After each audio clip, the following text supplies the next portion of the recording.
ସମସ୍ତଙ୍କୁ ADS knowledge ପଏଣ୍ଟରେ ସ୍ୱାଗତ ସହ ମୁଁ ଆପଣଙ୍କର ପ୍ରିୟ ଇତିଶ୍ରୀ ମ୍ୟାମ୍।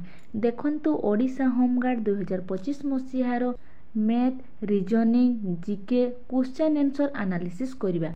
ଯେଉଁ ଜିଲ୍ଲା ଗୁଡ଼ିକରେ ପୂର୍ବରୁ ଏକ୍ଜାମ୍ ହୋଇଥିଲା କେମିତି ସବୁ ପ୍ରଶ୍ନ ଆସିଥିଲା, ଆଗକୁ ମଧ୍ୟ କେମିତି ସବୁ ପ୍ରଶ୍ନ ଆସିବ ସେ ବିଷୟରେ ଆଲୋଚନା କରିବା।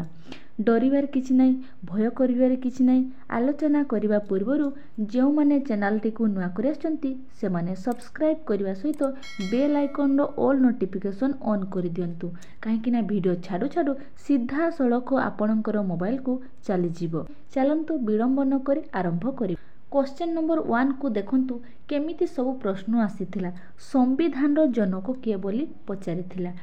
ତାହେଲେ ସମ୍ବିଧାନର ଜନକ କିଏ? ଡକ୍ଟର ଭୀମରାଓ ଆମ୍ବେଦକର। ସେ ହେଉଛନ୍ତି ସମ୍ବିଧାନର ଜନକ ବା ତାଙ୍କୁ ହାର୍ଟ ଅଫ୍ ସୋଲ୍ ମଧ୍ୟ କୁହାଯାଏ। ବୁଝିଗଲା ନା ପିଲାମାନେ? କିଛି ଡରିବାର କିଛି ନାହିଁ। ପରବର୍ତ୍ତୀ ପ୍ରଶ୍ନ ଦେଖନ୍ତୁ ନମ୍ବର 2ରେ କ'ଣ ପ୍ରଶ୍ନ ଆସିଥିଲା? MLAର ଫୁଲ୍ ଫର୍ମ ପଚାରିଥିଲା। ତାହେଲେ ସମସ୍ତେ ଫୁଲ୍ ଫର୍ମ ପଢ଼ିକି ଯିବେ। MP ହେଉ, MLAର ହେଉ, କମ୍ପ୍ୟୁଟର ହେଉ, ଫୁଲ୍ ଫର୍ମ ସମସ୍ତେ ପଢ଼ିକି ଯିବେ। ତାହେଲେ MLAର ଫୁଲ୍ ଫର୍ମ କ'ଣ? Member of the legislative assembly ହେଉଛି MLAର ଫୁଲ୍ ଫର୍ମ।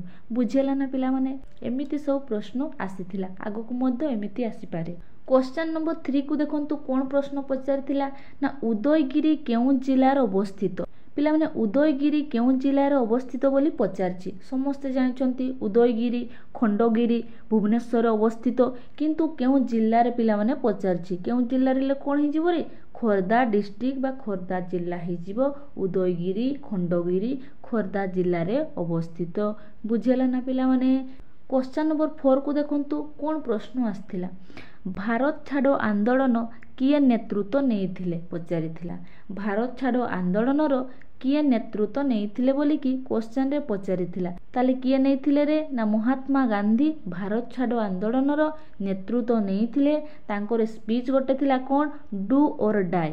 ବୁଝିଲା ନା ପିଲାମାନେ? କର ବା ମର। ହେଲା। ଭାରତ ଛାଡ଼ ଆନ୍ଦୋଳନ କେବେ ହେଇଥିଲା? ଅଗଷ୍ଟ 8, 1942 ମସିହାରେ ଭାରତ ଛାଡ଼ ଆନ୍ଦୋଳନ ହୋଇଥିଲା। କେଉଁଠାରେ ହେଇଥିଲା ରେ? ନା ଗ୍ୱାଲିୟର ଟ୍ୟାଙ୍କ ମଇଦାନ ବମ୍ବେଠାରେ ହେଇଥିଲା। ବୁଝିଲା ନା ପିଲାମାନେ? ସେହି ସମୟରେ ତାର ଭାଇସରୟ କିଏ ଥିଲେ? ନା ଲିଲିତ ଥିଲେ। ବୁଝିଲା ନା ପିଲାମାନେ? ପୁରା କ୍ଲିଅର। ଏବେ ଦେଖିବା କ୍ୱେଶ୍ଚନ୍ ନମ୍ବର 5ରେ କ'ଣ ପଚାରିଥିଲା ରେ? ନା AIର ଫୁଲ୍ ଫର୍ମ କ'ଣ? କ'ଣ ପଚାରିଥିଲା? ମୁଁ କହିଥିଲି ବାରମ୍ବାର କମ୍ପ୍ୟୁଟର ଫୁଲ୍ ଫର୍ମ ଦେଖିକି ଯିବେ, MLAର ଫୁଲ୍ ଫର୍ମ ଦେଖିକି ଯିବେ, MPର ଫୁଲ୍ ଫର୍ମ ଦେଖିକି ଯିବେ। ଏଠି କ'ଣ ପଚାରିଥିଲା? AIର ଫୁଲ୍ ଫର୍ମ କ'ଣ? ନା AIର ଫୁଲ୍ ଫର୍ମ କ'ଣ ରେ? ନା ଆର୍ଟିଫିସିଆଲ ଇଣ୍ଟେଲିଜେନ୍ସ ହେଉଛି AIର ଫୁଲ୍ ଫର୍ମ। ବୁଝିଲା ନା ପିଲାମାନେ? ଏମିତି ସମସ୍ତ ଫୁଲ୍ ଫର୍ମ ଦେଖିକି ଯିବେ। ହେଲା। କ୍ୱେଶ୍ଚନ୍ ନମ୍ବର 6କୁ ଦେଖନ୍ତୁ କ'ଣ ପ୍ରଶ୍ନ ଆସିଥିଲା। ନା ଭିଟାମିନ୍ A ଅଭାବରେ କେଉଁ ରୋଗ ହୁଏ? ତାହେଲେ ରୋଗ ବିଷୟରେ ପିଲାମାନେ ଆସୁଛି।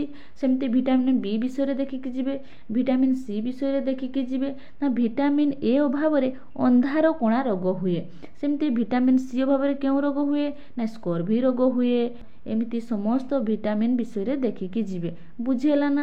ନେକ୍ସଟ ଦେଖନ୍ତୁ କ୍ୱେଶ୍ଚନ୍ ନମ୍ବର 7। ଭାରତର ପ୍ରଥମ ମୁଖ୍ୟ ବିଚାରପତି କିଏ? ପିଲାମାନେ ସୁପ୍ରିମକୋର୍ଟର ପଚାରିଥିଲା ରେ। ଭାରତର ପ୍ରଥମ ମୁଖ୍ୟ ବିଚାରପତି କିଏ? ସୁପ୍ରିମକୋର୍ଟର। ତାହେଲେ ପ୍ରଥମ ବିଚାରପତି କିଏ ଥିଲେ ରେ? ନା ହରିଲାଲ ଜେ କାନିଆ ଥିଲେ। କ'ଣ? ଭାରତର ପ୍ରଥମ ବିଚାରପତି ଯିଏକି ସୁପ୍ରିମକୋର୍ଟର ଥିଲେ। ପିଲାମାନେ ଆଗକୁ ପଚାରିପାରେ ଓଡ଼ିଶା ହାଇକୋର୍ଟର ମୁଖ୍ୟ ବିଚାରପତି କିଏ ଥିଲେ? ତାହେଲେ କ'ଣ ହେଇଯିବ? ନା ବୀର କିଶୋର ରାୟ। ସିଏ ଥିଲେ କ'ଣ? ଓଡ଼ିଶାର ମୁଖ୍ୟ ବିଚାରପତି। ପିଲାମାନେ ନମ୍ବର 8କୁ ଦେଖନ୍ତୁ। କଳିଙ୍ଗ ଯୁଦ୍ଧ କେଉଁ ନଦୀ କୂଳରେ ହୋଇଥିଲା? କଳିଙ୍ଗ ଯୁଦ୍ଧ କେଉଁ ନଦୀ କୂଳରେ ହୋଇଥିଲା ରେ? ନା ଦୟା ନଦୀ କୂଳରେ ହୋଇଥିଲା। କେତେ ମସିହାରେ ବା କେତେ BCEରେ ହେଇଥିଲା ରେ? 261 BCEରେ ହେଇଥିଲା। ପିଲାମାନେ କାହା ଦ୍ୱାରା ହେଇଥିଲା? ନା ଅଶୋକ ଦ୍ୱାରା ହୋଇଥିଲା। କ୍ୱେଶ୍ଚନ୍ ନମ୍ବର 9କୁ ଦେଖନ୍ତୁ। ଖେଳ ରିଲେଟେଡ୍ର କିଛି କ୍ୱେଶ୍ଚନ୍ ଆସିଥିଲା ବା କିଛି ଆମର ପ୍ଲେୟାର ମାନଙ୍କର କିଛି କ୍ୱେଶ୍ଚନ୍ ପଚାରିଥିଲା। ଯେମିତି PV ସିନ୍ଧୁ କେଉଁ ଖେଳ ସହିତ ଜଡ଼ିତ ବୋଲି ପଚାରିଥିଲା। ତାହେଲେ PV ସିନ୍ଧୁ କେଉଁ ଖେଳ ସହିତ ଜଡ଼ିତ? ବ୍ୟାଡମିଣ୍ଟନ ଖେଳ ସହିତ PV ସିନ୍ଧୁ ଜଡ଼ିତ। ସେମିତି ପିଲାମାନେ ଚେସ୍ ଖେଳ ସହିତ କିଏ ସମ୍ପୃକ୍ତ ରେ? ନା ଆମର ଡି ଗୁକେଶ ଚେସ୍ ଖେଳ ସହିତ ଜଡ଼ିତ। ମାନୁ ଭାକର କେଉଁ ଖେଳ ସହିତ ସଂଯୁକ୍ତ? ନା ସୁଟିଂ ଖେଳ ସହିତ ସେ ଜଡ଼ିତ। ବୁଝିଲାନି ରେ ପିଲାମାନେ? ନା ଖେଳ ରିଲେଟେଡ୍ କିଛି କ୍ୱେଶ୍ଚନ୍ ଆସୁଛି। 10 ନମ୍ବର କ୍ୱେଶ୍ଚନରେ କ'ଣ ଆସିଥିଲା ଦେଖନ୍ତୁ। କ'ଣ ପଚାରିଥିଲା? ନା ଓଡ଼ିଶାର ସିଲ୍କ ସିଟି କାହାକୁ କୁହାଯାଏ? ହେଲା। ଓଡ଼ିଶାର ସିଲ୍କ ସିଟି କାହାକୁ କୁହାଯାଏ ନା ବ୍ରହ୍ମପୁର को ଓଡ଼ିଶାର ସିଲ୍କ ସିଟି ବୋଲି କୁହାଯାଏ। ପିଲାମାନେ ଆଗକୁ କ'ଣ ପ୍ରଶ୍ନ ପଚାରିପାରେ? ସିଲଭର ସିଟି କାହାକୁ କୁହାଯାଏ ନା କଟକକୁ କୁହାଯାଏ। ଷ୍ଟିଲ୍ ସିଟି କାହାକୁ କୁହାଯାଏ? ରାଉରକେଲାକୁ କୁହାଯାଏ। ଟେମ୍ପଲ ସିଟି କାହାକୁ କୁହାଯାଏ? ଭୁବନେଶ୍ୱରକୁ। ଆଇରନ୍ ସିଟି କାହାକୁ କୁହାଯାଏ? ବଡ଼ବିଲକୁ। ଏମିତି ଆମର ଓଡ଼ିଶାର ଫେମସ୍ ସବୁ ସିଟି ରହିଛି, ସେ ନାଁ ଗୁଡ଼ାକ ମଧ୍ୟ ପଢ଼ିକି ଆପଣମାନେ ଯିବେ। ବୁଝିହେଲା ନା? ପୁରା କ୍ଲିଅର, କିଛି ଅସୁବିଧା ହେବ ନାହିଁ, ଡରିବାର କିଛି ନାହିଁ, ଭୟ କରିବାର କିଛି ନାହିଁ, ଆରାମସେ ଚାକିରି ହେଇଯିବ। ନେକ୍ସଟ 11 ନମ୍ବରକୁ ଦେଖନ୍ତୁ, ଧନୁଯାତ୍ରା କେଉଁ ଜିଲ୍ଲାରେ ହୋଇଥାଏ? ଧନୁଯାତ୍ରା କେଉଁ ଜିଲ୍ଲାରେ ହୋଇଥାଏ ରେ? ଆମ ଓଡ଼ିଶାର ବରଗଡ଼ ଜିଲ୍ଲାରେ ଧନୁଯାତ୍ରା ହୋଇଥାଏ। ତେଣୁ ପ୍ରତ୍ୟେକ ଜିଲ୍ଲାର ଫେମସ୍ ଯାତ୍ରା ମେଳା ପଢ଼ିକି ଯାଇଥିବେ। ବୁଝିହେଲା ନା ପିଲାମାନେ? क्वेश्चन नंबर 12 को देखंतु, ओडिशार भूमिपुत्र काहाकु कुहाଯାଏ ना बिजू पट्टनायक। मुख्यमंत्री नवीन पट्टनायक तांको बापा थिले कोन? बिजू पट्टनायक, तांको भूमिपुत्र बोली कुहाଯାଏ। एबे हमर मुख्यमंत्री मोहन चरण माझी अछंती, ता पूर्वरु नवीन पट्टनायक थिले, तांको बापा होचंती बिजू पट्टनायक, जाहाकू भूमिपुत्र बोली कुहाଯାଏ। पूरा क्लियर ना पिला माने? क्वेश्चन नंबर 13 को देखंतु पिला माने, 1 डजन कदळीर दाम 60 टंका हेले 4टी कदळीर दाम केते? पिला माने देखंतु किछि मैथमेटिक्स रो क्वेश्चन पचारि देला बे ना 1 डजन कदळीर दाम 60 टंका हेले 4टी कदळीर दाम केते हेबो रे? देखंतु केमिति काढिबे? ताले कोन करिवे? 60 हरण 12 करि देबे। 12 पंचाई केते रे? 60। कोन कहूची? 4टी कदळी इनटू कोन करिवे? 4 हेले 5 चक केते रे? 20। ताले उत्तर कोन हे जिवो ना 4टी कदळीर दाम हे जिवो 20 टंका। बुझिला ना पिला माने? पूरा क्लियर, बहुत सादा क्वेश्चन टी आस्थिला। एबे देखंतु क्वेश्चन नंबर 14 कोन पचारिथिला? एपीजे अब्दुल कलाम द्वीप केउं जिल्लार अवस्थित? केउं जिल्लार अवस्थित ना बालेश्वर जिल्लार अवस्थित। बुझिला ना पिला माने? केमिति सब प्रश्न आछि, आगको मध्य केमिति सब प्रश्न आसीबो मु एक्स्ट्रा एनालिसिस करि देउछि। क्वेश्चन नंबर 15 को देखंतु, if cat is coded as 3120 कोन कहूछि? कैट रो कोड होउछि केते? 3120। ताले डॉग रो कोड केते हेबो बोली पचारछि। देखो पिला माने, कैट सी रो नंबर केते हे जिवो? 3 हे जिवो। ए रो नंबर केते हे जिवो? 1 हे जिवो। टी रो नंबर केते हे जिवो? 20 हे जिवो। ताले ए होउछि कैट रो नंबर। ताले डॉग रो नंबर केते हे जिवो? डी हे जिवो, 4 हे जिवो। ओ कोन हे जिवो रे? 15 हे जिवो। आउ जी रो नंबर केते हे जिवो ना 7 हे जिवो। ताहले डॉग रो कोड केते हे जिवो ना 4157 हे जिवो। बुझिला ना पिला माने?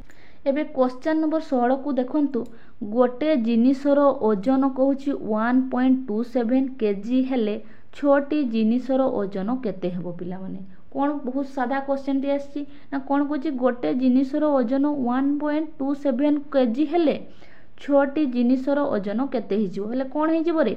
कोन करिवे ना 1.27 रे 6 मल्टीप्लाई कर देबे। मल्टीप्लाई करे जेतिकी आंसर बाहरिबो 6टी जिनिसर ओजन हे जिवो।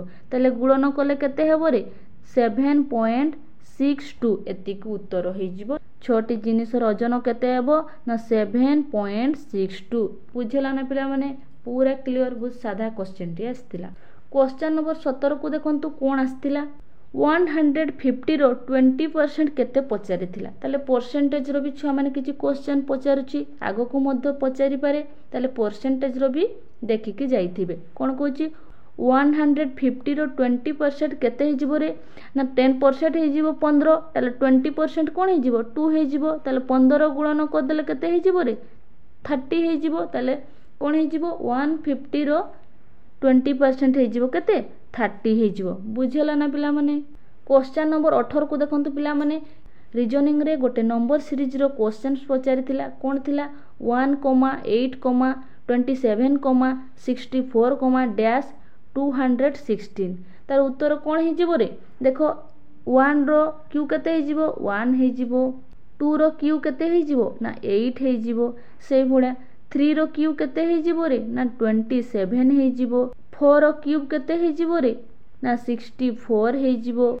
ताले 5 रो क्यूब केते हे जिवो रे? ना 125 हे जिवो। बुझिला ना पिला माने? ताले 125 हे जिवो कोन ना 5 रो क्यूब। बुझिला? पूरा क्लियर ना रे पिला माने?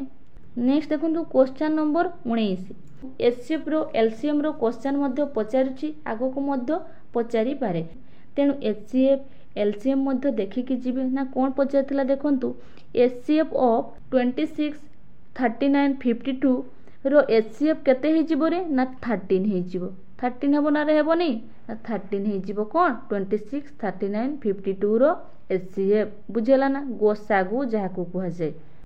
लास्ट क्वेश्चन नंबर 20 को देखंतु सिंप्लिफिकेशन गोटे पिला माने पढ़िथिला कोन पढ़िथिला देखंतु ना 16 प्लस 8 हरण 4 माइनस 2 इंटू 3 16 प्लस 8 हरण 4 माइनस 2 इंटू 3 हेले कौन है जीवो रे देखो 4 दूणे 8 हे गला ताले कौन 16 प्लस 2 माइनस 2 इंटू 3 हे गला ताले कौन है जीवो 16 और 2 मिसले केते हे जीवो रे 18 हे जीवो 18 माइनस 3 दूणे केते रे 6 हे जीवो 18 ରୁ 6 माइनस कले केते हे जीवो 12 हे जीवो बुझेला ना पिला माने केते इजी सिंप्लिफिकेशन पढ़िथिला समस्ते सिंप्लिफिकेशन मध्य पढ़ी की जिबे।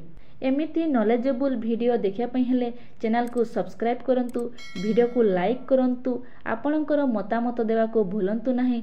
धन्यवाद।